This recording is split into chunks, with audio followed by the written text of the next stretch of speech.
Mortal Kombat 11 is not actually the 11th game in the Mortal Kombat franchise, but it is one of the most anticipated. Whether you're new to the series or a long-time fan, here's everything you need to know before buying MK11. Fighting games can be daunting. For newcomers, it can be difficult to crack even mainstream brawlers like the Street Fighter series, especially if you're playing online. But Mortal Kombat fits nicely in a middle ground space for casual gamers who still want room to grow.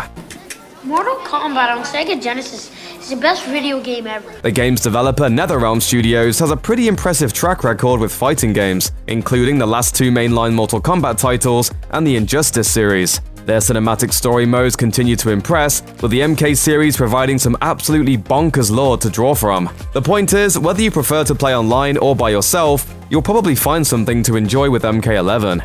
If you're unfamiliar, here's a basic breakdown of why a bunch of ninjas are getting together to punch each other's heads off in MK11.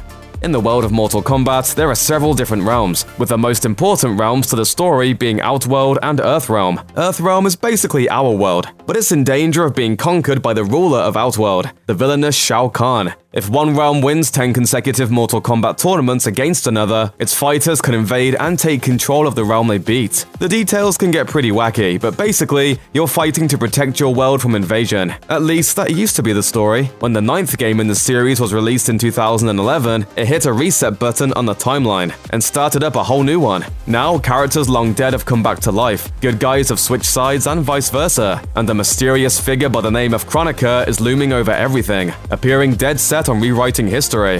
Now that things have shifted irrevocably to the side of good, and so she has only one solution left, and that is to rewind time back to the beginning and restart it. That's the premise, but how does the game play? The reactions from those who have had time with early builds have been pretty positive, with players describing the game as a fun fighter that successfully builds on everything that worked about the series. The combos feel shorter and more brutal, with responsive and satisfying controls. The overly complex juggle combos of its predecessor are reduced, with positioning and neutral space playing a bigger role. The game's also being praised for its graphics and animation. Nearly every outlet that's played MK11 has reported some variation on the same theme. It isn't revolutionary, but it takes what people love about the series and turns it up to, well, 11.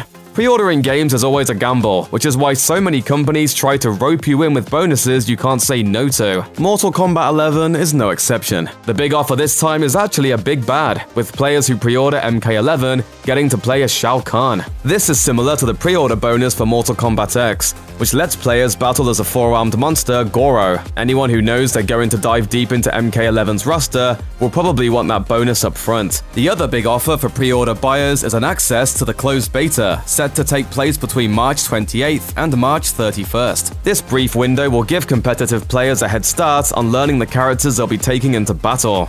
There are 3 editions of Mortal Kombat 11 for you to choose from. On top of the game's standard release, there's also a $100 premium edition that comes with a combat pack, set to include early access to new DLC characters, new skins, and new gear. If that's not enough, you can upgrade to the Xbox One and PS4 exclusive Collector's Edition, spelled with a K of course. This over-the-top box set includes a steelbook case and a life-size replica of Scorpion's mask, complete with display stand. The whole thing will set players back a whopping $300, but it'll also help them dress like their favorite undead ninja in real life, which is sort of priceless.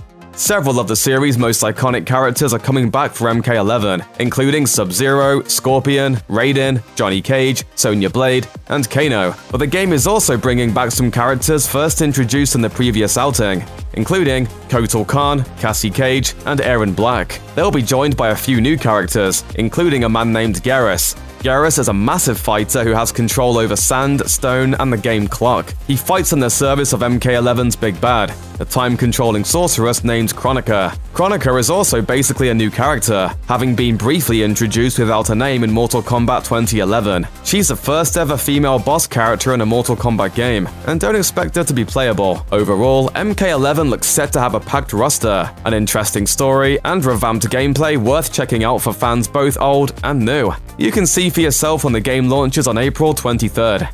Check out one of our newest videos right here. Plus, even more SVG videos about your favorite stuff are coming soon. Subscribe to our YouTube channel and hit the bell so you don't miss a single one.